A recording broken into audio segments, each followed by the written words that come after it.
Iran की जंग सिर्फ इसराइल से ही नहीं बल्कि इसमें कई आलमी ताकतें और इस्लामी ममालिक इसराइल का साथ दे रहे हैं और ईरान अकेला कई आलमी ताकतों अमेरिका और इस्लामी ममालिक से जंग लड़ रहा है और इस जंग के दौरान इसराइल को शदीद नुकसान भी पहुंचा रहा है। वो कौन से इस्लामी ममालिक और आलमी ताकतें हैं जो इसराइल का साथ दे रही हैं, आइए आपको तफसील से बताते हैं।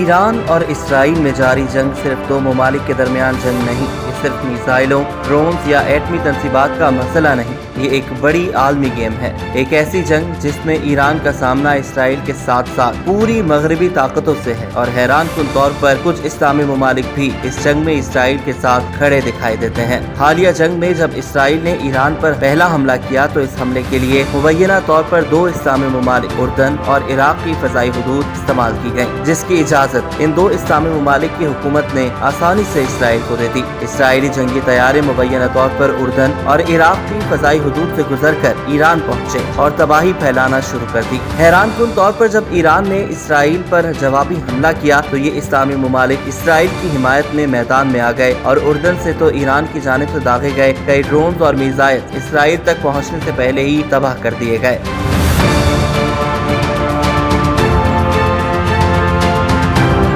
सिर्फ उर्दन और इराक ही नहीं, खत्ते में मौजूद इस्लामी मुल्क शाम भी बशारुल असद की हुकूमत के खात्मे और रजीम चेंज के बाद इसराइल और अमेरिका का साथ देता नजर आ रहा है, जिसकी वाज़ेह मिसाल कुछ दिन पहले शाम के हुक्मरान अहमद शरा की सऊदी अरब में डोनाल्ड ट्रंप से मुलाकात है। इसराइल को सिर्फ फौजी ताकत की हद तक नहीं बल्कि आलमी सिफारती, इंटेलिजेंस और टेक्नोलॉजिकल सतह पर भी वसी मदद हासिल है। अमेरिका हमेशा से इसराइल का सबसे बड़ा हिमायती रहा है। वाशिंगटन ने हालिया बरसों में इसराइल को अरबों डॉलर की फौजी इमदाद दी और जदीद तरीन हथियार भी फराहम किए और यूएन समेत हर फोरम पर इसका दिफा किया। बरतानिया, फ्रांस, जर्मनी और दीगर नेटो इत्तेहादी भी मुख्तलिफ सतहों पर इसराइल की पुष्पराही कर रहे हैं और अब तो भारत जैसे गैर मगरबी ममालिक भी इसराइल के दिफा में खुलकर सामने आ रहे हैं। सिर्फ मगरबी ताकतें ही नहीं, ईरान के लिए सबसे बड़ा सदमा शायद ये भी है कि कुछ अरब और मुस्लिम ममालिक जो माजी में फलस्तीन की हिमायत करते थे, आज इसराइल से सिफारती, तिजारती और हत्ता के दिफाई ताल्लुकात कायम कर चुके हैं।